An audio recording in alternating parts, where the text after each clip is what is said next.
Yes, everybody, and welcome back to another episode of the THI podcast brought to you by TarHeelIllustrated.com. And of course, if you are watching on our fast growing YouTube channel, we're not far away from 14,000 subscribers, AJ, looking to hit that mark hopefully over the next week or so. So if you haven't subscribed, go ahead and hit that subscribe button right now. I'm THI staff writer Jacob Turner, joining me as he always does. You guys know the name, you know the face, very own publisher, Andrew Jones. And AJ, don't bring up my face. Hey, come on, man. They got to know us by now, right? I know we're not the people have the option to just listen, which I think most of them probably do. There you go. It's a better pod right now, right? It's a better pod. I think I speak for both of us when neither of us are heartthrobs. Let's put it that way. Or nobody's got a poster hanging up in our room of us or anything like that. We do just not fit that image of. Just put an image of the man of many talents over us, Mr. Bruce Young, and that'll do better. Yeah, we're definitely not cover boys for anything. I'll put it that way. With the football helmet, with the old football helmet. Yeah, 100%. But AJ, we're here for a fun little podcast. If you could find that, stick it in here. You know, someone's gonna find it too, because the last podcast we had. Well, I have it on my.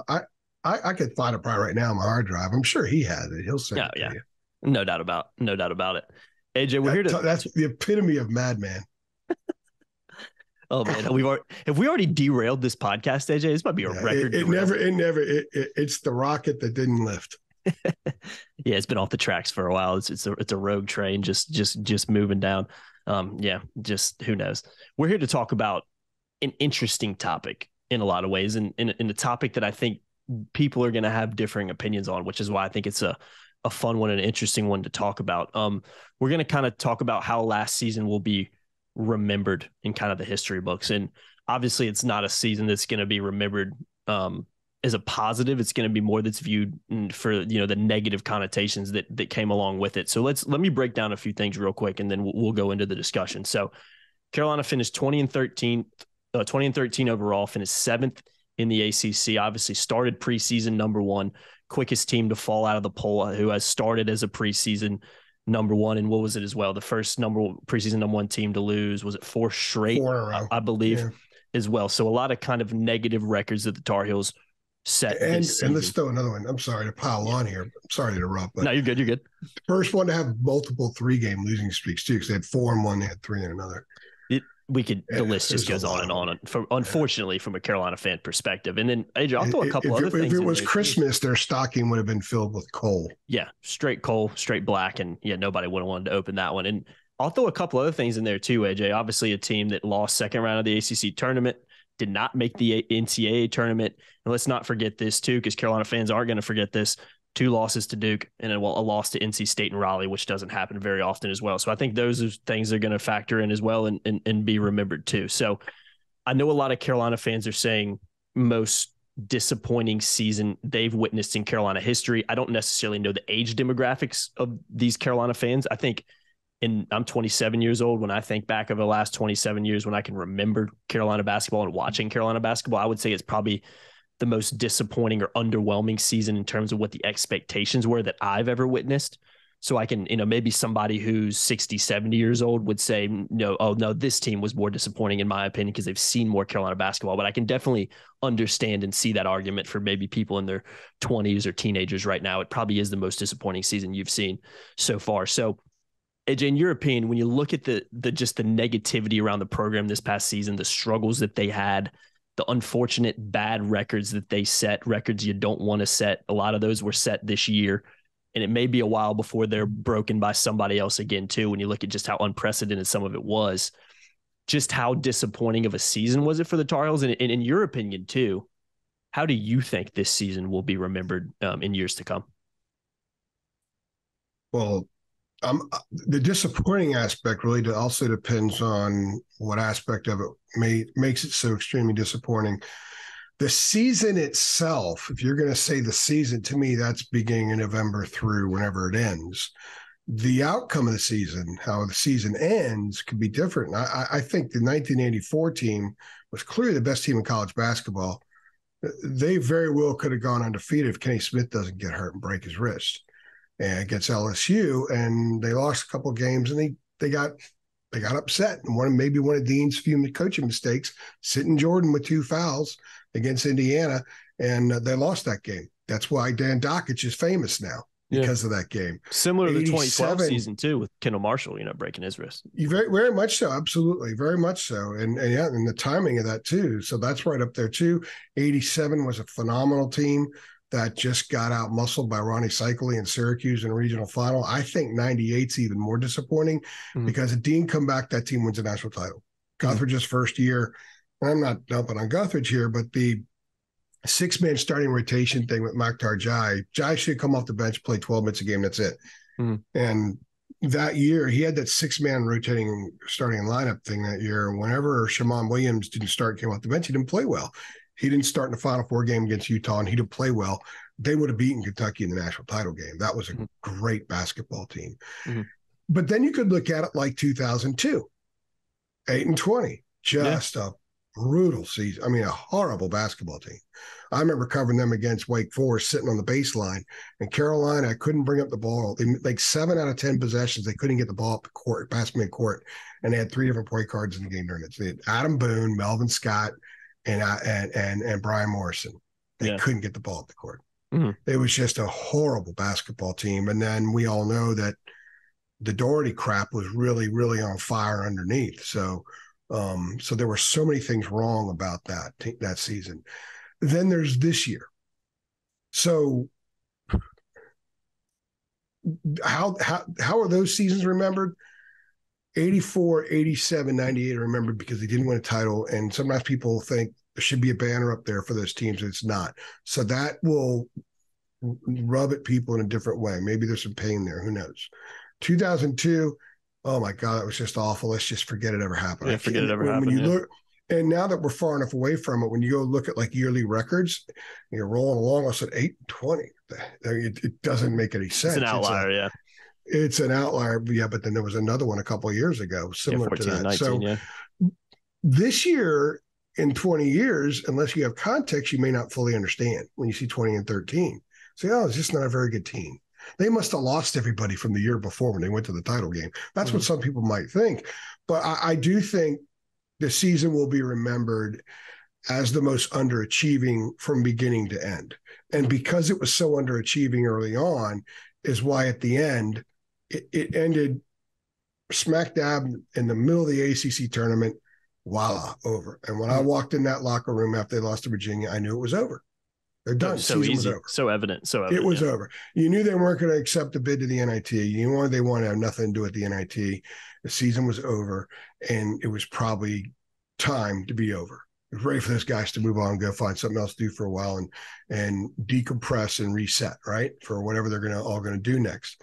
So I do think that this is probably the most in my lifetime, I think it's the most disappointing North Carolina season because it began with so much promise, so many expectations, and it's by far the most underachieving North Carolina team. It's the most underachieving team I've ever covered. Pro sports, college football, college basketball. This was the most underachieving team I've covered. So that makes it the most disappointing. And also, as far as how it will be remembered, they're going to be remembered as the most underachieving team, and that means disappointment. So I don't think history is going to look back on this team very fondly.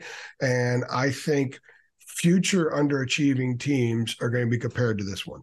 Yeah. Oh, I think so future too. Underachieving Carolina teams, I should clarify. Yeah, Carolina team for sure. And I agree with that. I'm not going to sit here and argue with it. I think I know you look at the 2012 team, for instance, and it was disappointing because it felt like that team would have won. If you ask a lot of Carolina fans, would have won the national championship had Kendall Marshall not got his wrist broken against Creighton. And it's funny to this day because Carolina fans still have a very, very strong hatred of Creighton because of that. And that shows you how that season is remembered because of the what ifs that could have came with it. It's different than this year, AJ, because there is what ifs. But when you look back on the season, it was kind of evident early on. It wasn't like this team started off really well and then something just fizzled out. And kind of like the team before it, where Carolina struggled throughout the regular season, but caught fire throughout the end of the year and had a really good 6 weeks to reach the national championship game and up by 15 at the half. In hindsight, probably should have won that one. There probably should be a banner up in the Smith Center for that when you look at the position they were in. Let me dive in very quickly. I think the story of the 2022-23 Tar Heels begins at halftime in New Orleans. It does. That Monday night. 100%. I think you have to be – that's where they were.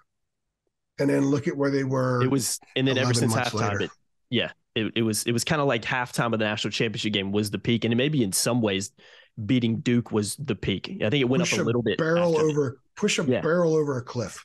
Yeah, exactly what it was. And then after that, the ball never could be stopped after that. It was too big to be stopped. But I want to ask you this, and I want to talk about this because I think we've said in podcasts that maybe media-wise, maybe team-wise, the whole message was run it back. The whole message was getting back to that, coming back and winning a national title game. There's kind of a narrative that went on after the season that I remember Armando said it after the UVA loss. Like, kind of, you guys, media created that narrative. In hindsight, it's not true. You can go, not at all. And maybe if you asked him personally now, he'd probably be like, yeah, in hindsight, yeah, we kind of started that narrative. I think the media did not start that narrative, and I can confidently say that. The narrative was started by the players and the coaches. National championship were bust, and the media kind of bit into it because of how well the last 6 weeks of last season went. So I want to ask you a question of, from a media perspective, maybe I'm not saying we overhyped this team, but did we feed into the hype too much that was brought out by the team? It was brought out by the run that last year's team had. Because AJ, I remember that season, because we covered it, obviously. I remember so many Three Things videos and so many podcasts that we did where we talked about this team just not really a very good basketball team. And then they catch fire and they never look back. And again, they reach the national championship game. They beat Duke along the way. They beat Duke and Cameron along the way. There's just so many cool storylines that came out of it. But we've talked about it now in hindsight of really when you look at the Hubert Davis era, it's been an era that's kind of been propped up by 6 good weeks, maybe a little bit less than that in hindsight. I think you can confidently say that. So did we maybe feed into it a little bit too much? Do we maybe overlook overhype maybe how good this team can be because of the messages that were coming out of the program and because of what they did last March? You bring up a couple of really good points, and just so people know, we didn't rehearse this ahead of time. This is very organic. Never do. We really just kind of wing it. On your part. Let me try to address a couple of them. One of the things we did talk about in our Three Things videos last season, not the one that just completed, but the Brady Manick season, and in our basketball shows, was I kept reiterating that was a process. It was a process with that team, and I'll never forget after that terrible week they had at Miami and Wake, they have ugly wins over BC and Virginia Tech, and then they shoot really well and they beat NC State. And I kept saying, look, they just need wins. You see stack wins. They need to see good things happen and see how they could come together. And we were talking process into late February with that team. I stopped talking process with this team a while ago. Because as it turned out, this team never really was in a process. Wasn't in a process. They played 33 basketball games. Mm-hmm. That's what they did. No, yeah, they stepped on the court and they played 33 games. I do think that there was a bit of a process, if you will, at times, but it was more a scenario that they were trying to either climb out of or trying to desperately hang on to. That they won 10 out of 12 in one stretch, but who'd they beat? Beat one team that went to the tournament in that stretch, and they weren't pummeling most of their opponents in that stretch. So looking back, they just weren't very good. They won 10 out of 12. That's nice and all, but this was a really down ACC, and that wasn't a super impressive list of teams that they were facing during that period. So your other point that you made was about hyping them up. Mm-hmm. Yeah, I think we're all guilty of that because we were wrong. If I pick a team number one in the country, and they end up not making the tournament, that means I was wrong. So hindsight's 2020. Hindsight's 2020. Because I'll tell you right now, I don't take my cue from the players or coaches whom I cover. Like if they say we're going to be this, I don't say, well, okay, that's who they're going to be. I use my experience, I use my knowledge and understanding, and I go from there. However, I judge them according to what they say, if it's relatable to reality. For example, if it's somewhat realistic. If I was covering Campbell basketball and they say, hey, our goal is to make it the Final Four, I'm not going to judge them as a Final Four team during the year. Are they becoming a Final Four team? Because that's ludicrous. There's no disrespect to Campbell, just that would be ludicrous, right? Mm-hmm. But North Carolina, if they say run it back in April like they did a year ago, and then when we talk to the kids in July at the Smith Center and they're talking championship or bust, and I'm like, wow, really? So I go ask a few more. Hey, such and such said championship or bust. They're like, absolutely. See up there? A couple of them said, look, pointed up to the banners, championship banners. We have to put one right there. We missed out on one. There's an empty space that's missing, and this banner has to go there. Those were words that they said. Then you go to October at the ACC tip-off in Charlotte, when Armando and Caleb and RJ are saying the same thing again, championship or bust. So I asked Hubert specifically, are you okay with them saying that? He said, and I'm paraphrasing, but this is almost a direct quote. Yeah, I'm okay with it, but I'm not saying that. Okay, so they hyped themselves up. They planted that seed. They were the ones coming off a national championship game. They were an easy pick, but I thought they were a smart pick at the time. We were wrong, but that doesn't mean that they didn't screw it up either.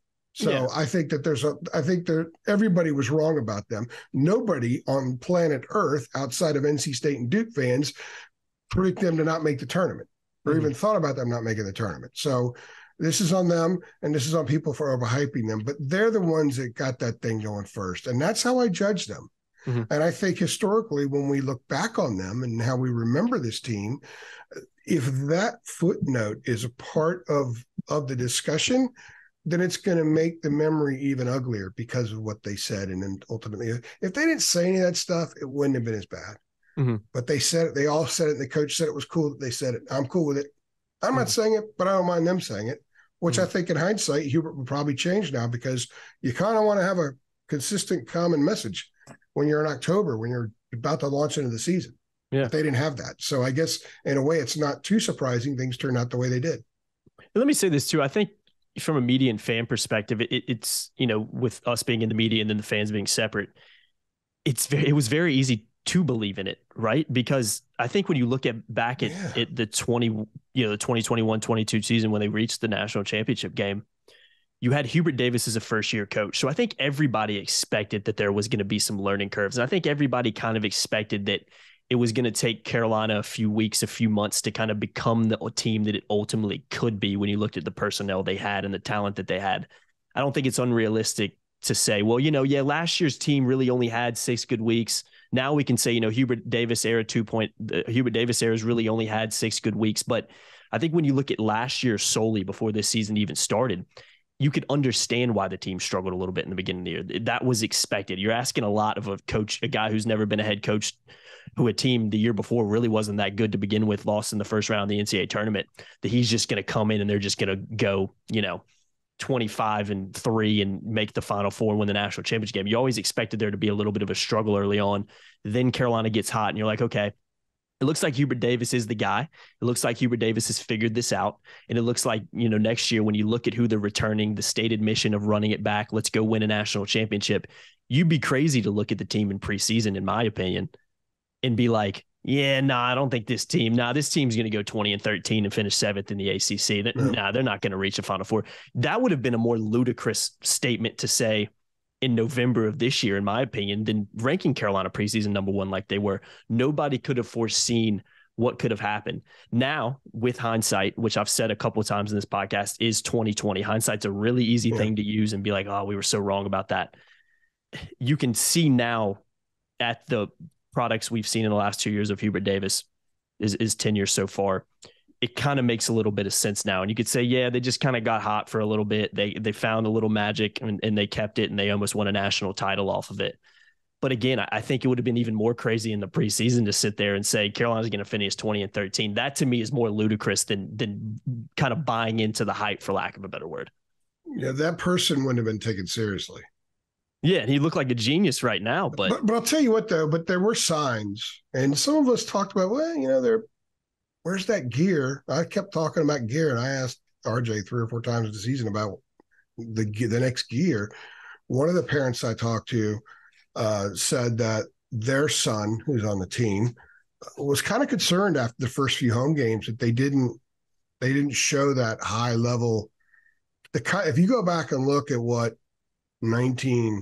did, early in the year, like in November of 18, and what the 17 team did in November of 16, and what 12 did in November of 11, and so on, what 09 did in November of 8, that they were annihilating teams. They weren't always great, weren't always sharp, but they were really sharp at just clobbering teams they should clobber. This team wasn't doing that right out of the gate. And they said that their son was concerned that something was missing. And ultimately something was missing. So I do think that that judging this team based on the hype that they said and the performance and all that stuff, I think it's fair. I think it's fair for people watching this to say, hey, AJ, Jacob, you guys were wrong about this team too. You guys were wrong. We were all wrong. There are very few people that weren't. And I'm okay with that, because that's one of the beautiful things about sports is that you can make predictions and stuff like that. But how boring would it be if they all came out be exactly accurate? So it's going to be a team that's compared to. And also could be, who knows how historically it may be looked up upon depending on what happens next year. Yeah. Let's say next year, Carolina's rolling and Hubert's tweaked some things, and we look back and say, you know what? That was a crappy year, but Hubert Davis really figured out what kind of program he wants to run, what kind of team he wants to run. And he learned so much that year. They really became a very good head coach, and this became his program. They struggled, but it became his program. And then they're playing really well after that. You can look back on it with a little bit of positivity as well, because as we've said many times, and coaches, athletes say this all the time, you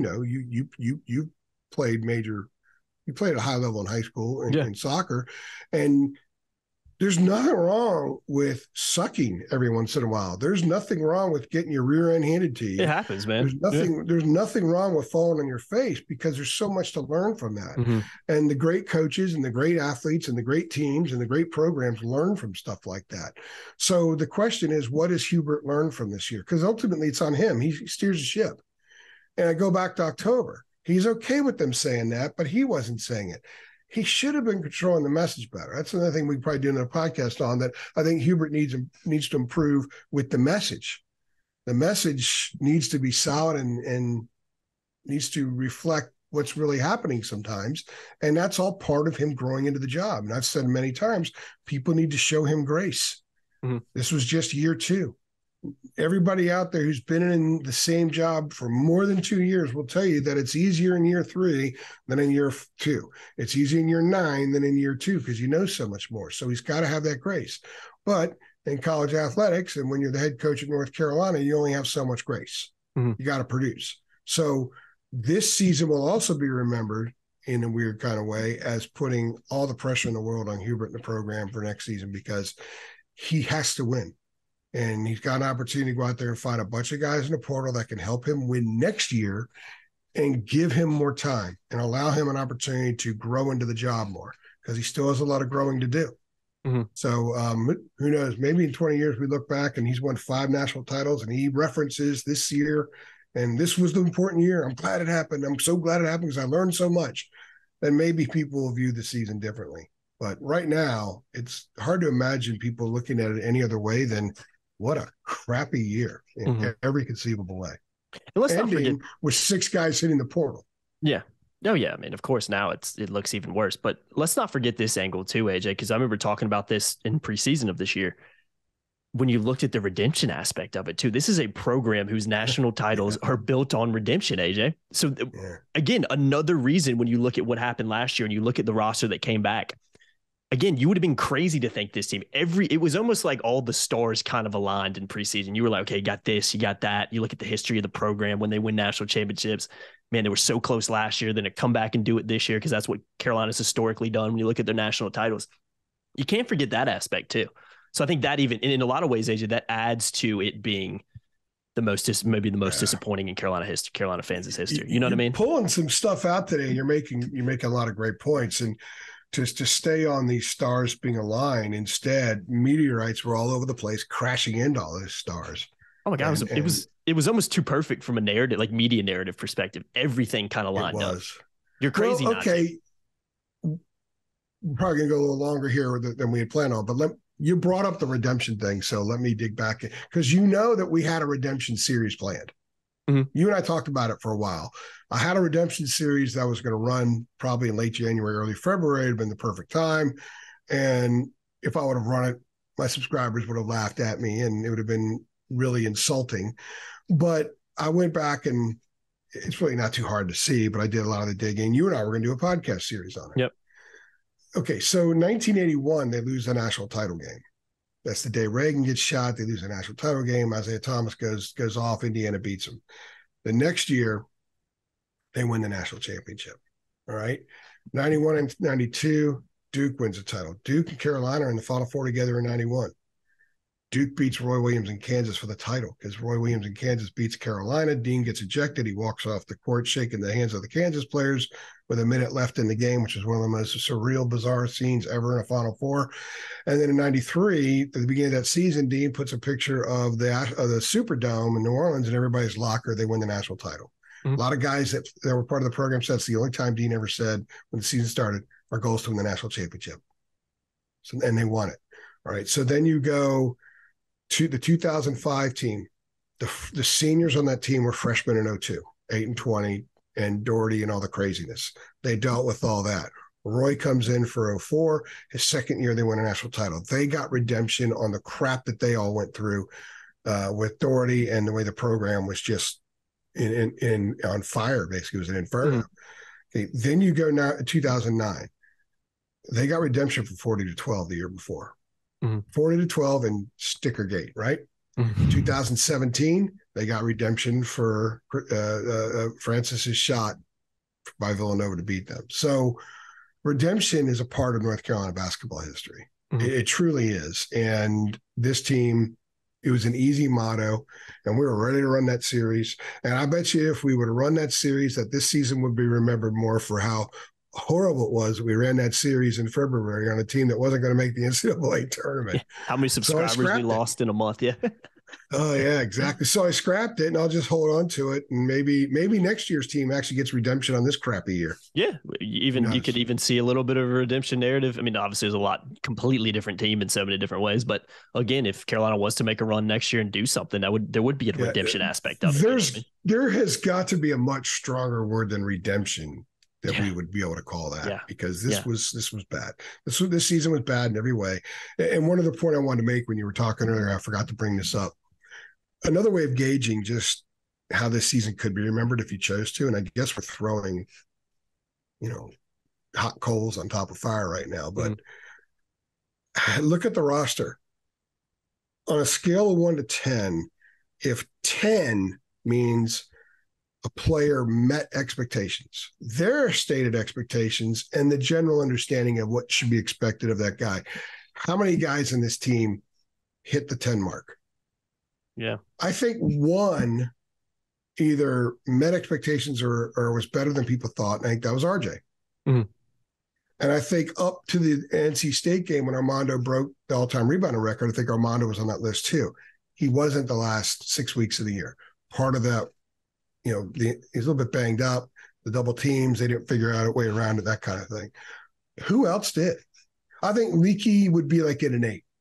And the reason I say he had a pretty good year, but his shooting percentages weren't very good, and he struggled in certain stretches, and he wanted to be consistent. He told me, look, I want to be able to score and be consistent. So he had productive games, but he still wasn't as consistent as he would want to be. So he'd probably be at an 8. But he did enough, I think, to earn himself a look at, by somebody in the league. Who else? Where would Caleb be? Yeah, he would tell you it was a disappointing season from his perspective. Pete Nance, 3-4. And maybe that's our fault because we expected him, maybe Hubert expected him to be something he wasn't. So my point is, it was just underperforming on every level. And that's how the season will be remembered. Yeah, no doubt. No doubt about it, AJ. And again, it'll be interesting to see how in a couple years, depending on what happens over the next few seasons for a number of different reasons, maybe the narrative on this shifts. Like you said, maybe Carolina does something and this season is looked upon of Hubert Davis he needed that season to become the coach he ultimately ended up being successful at the program. So that's the fascinating thing about looking back in hindsight. And that's the fascinating thing about a program like North Carolina is there's so many redemption arcs. There's so many storylines that go into next year that could feed into the next one. And it's going to be the same way here. And we'll see what happens next year and how the season shapes up. So guys, if you want to get involved in this, sign up for TarIllustrated.com, just $8.33 a month. We always post these, anything we put out on the front pages, we always post on our premium message boards, and you can go in there and get involved. So we want to hear from you guys. Is it the most disappointing, in your opinion, is it the most disappointing season in Carolina history? Let us know and get involved over there. And again, just come and sign up. You can be a Carolina Insider too for $8.33 a month. And AJ, I want to give a quick shout out to our sponsor as well, myperfectfranchise.net. Guys, it's pretty simple. If you're looking to, switch up your, get out of the corporate world, maybe just have a side hustle while you stay in the corporate world, or maybe you're just somebody who's, fresh out of college, trying to find a new career path, want to do something different than what you're doing right now. My Perfect Franchise can help.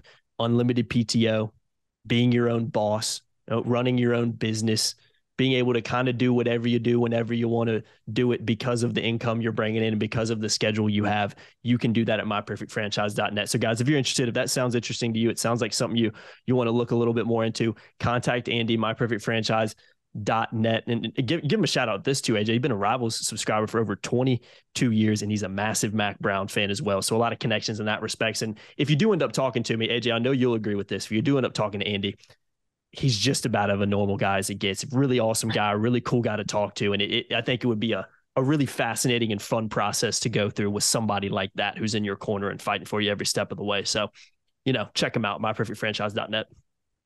Very quickly, what his image is for his company? Like the photo image is he was with his family in a canoe. I know. What it's about, man. Chilling, man. Yeah. Chilling. He created a life for himself where he can chill in that sense. He wants to. He's a workaholic kind of guy, so he wants to do this. But regular dude. And if you like Vince Young, ask him about Vince Young. Ask him about the jersey it's hanging in his office. Texas fan, man. You'll see it if you end up talking to him as well. Just a normal guy and just a really good guy. Loves to talk Mac. to. Loves and even Mac. cool. Even what's cooler too, AJ. He's a guy who was in the corporate world and wanted to do something else. Started as a side hustle and it became his full-time career. And now he's, like you said, he's chilling. He's having a good time and he's trying to give back in a way. Yeah, and he's doing it. And his main franchises are, he's got Don's John's. Mm-hmm. He's got dumpsters. Mm-hmm. The franchises aren't just burger joints. No, franchises you'd never think of. All kinds of stuff.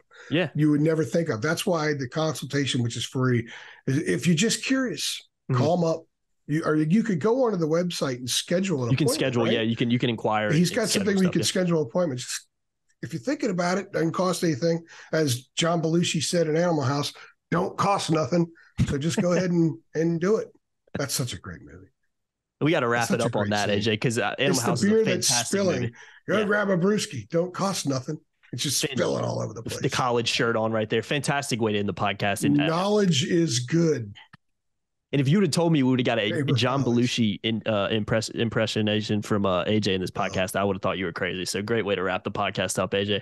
We derailed it in the beginning, and now we've derailed it again with Animal House talk. So only an appropriate way to wrap this one up, guys. Appreciate y'all watching. Keep it locked to TarIllustrated.com. Yeah, man. Keep it locked to TarIllustrated.com. Make sure you like, share, and subscribe as well. Hit that notification bell too, so you know every single time we upload. We're uploading a ton this time of year because let's not forget, spring football is going on right now too. So we'll be talking a little bit more football as the weeks go on as well. I've been Jacob Turner. He's been Andrew Jones. Appreciate y'all watching. We'll see you in the next one. Thanks.